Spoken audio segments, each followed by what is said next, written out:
প্রিয় দর্শক, সবাই ভিডিওটা বেশি বেশি করে শেয়ার করে দিবেন। মাত্র 1 বছরের শিশু রাইয়ান মিয়া এই দুনিয়া থেকে চলে গেছে, বালতির মধ্যে তার মাথা ঢুকিয়ে সে দুনিয়া থেকে বিদায় নিয়েছে। সবাই ভিডিওটা এত বেশি বেশি করে শেয়ার করবেন যাতে করে এইভাবে এই অনাকাঙ্ক্ষিত এত নির্মম মৃত্যু আর কোনো শিশুর সাথে না হয়। সবাই ভিডিওটা শেয়ার করে দিবেন।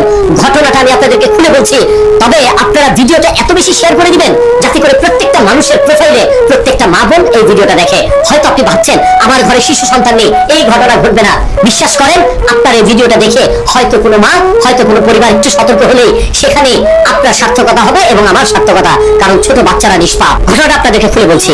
ব্রাহ্মণবাড়িয়ার আখাউড়ায় মাত্র 1 বছরের শিশু ছোট্ট রাইয়ান মিয়া, যে কিনা অবুঝ মন, হাঁটি হাঁটি পাপা করে এসেছিল বাথরুমে। মনে রাখবেন, ছোট্ট শিশুদের আকাশ ছোঁয়ার স্বপ্ন থাকে, তারা বুঝে না আগুন কাকে বলে আর পানি কাকে বলে। ঠিক সেইভাবেই রাইয়ান এসেছিল বাথরুমে, আসার পর বালতির পানি নিয়ে খেলা করছিল। তখন হঠাৎ করে উপর হয়ে গেলে, পানির মধ্যে পড়ে গেলে, এই পানির মধ্যেই তার জীবনটা চলে যায়। প্রিয় দর্শক, স্থানীয় হাসপাতালে না হলে স্বজনরা তখন উদ্ধার করে যখন ওকে স্থানীয় হাসপাতালে নিয়ে যায়, তখন কর্তব্যরত চিকিৎসক বলেছে এই ছোট্ট রাইয়ান অনেক আগেই এই দুনিয়া থেকে ওপারে চলে গেছে। প্রিয় দর্শক, আমরা চাই না এইভাবে এই অনাকাঙ্ক্ষিত মৃত্যু যেন আর কারোর সাথে না ঘটে। এর আগেও আমি অনেকগুলো ভিডিও করেছি, আপনাদেরকে ভিডিওতে দেখিয়েছি।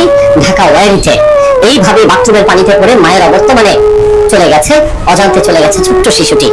এইভাবে বালতির পানিতে পড়ে গ্রামে বগুড়াতেও এমন একটি ঘটনা ঘটেছে। আজকে ঘটে গেল, আজকে ব্রাহ্মণবাড়িয়া এমনই একটি মর্মান্তিক ঘটনা ঘটে গেছে। বালতির মধ্যে পড়ে চলে গেছে ছোট্ট শিশু।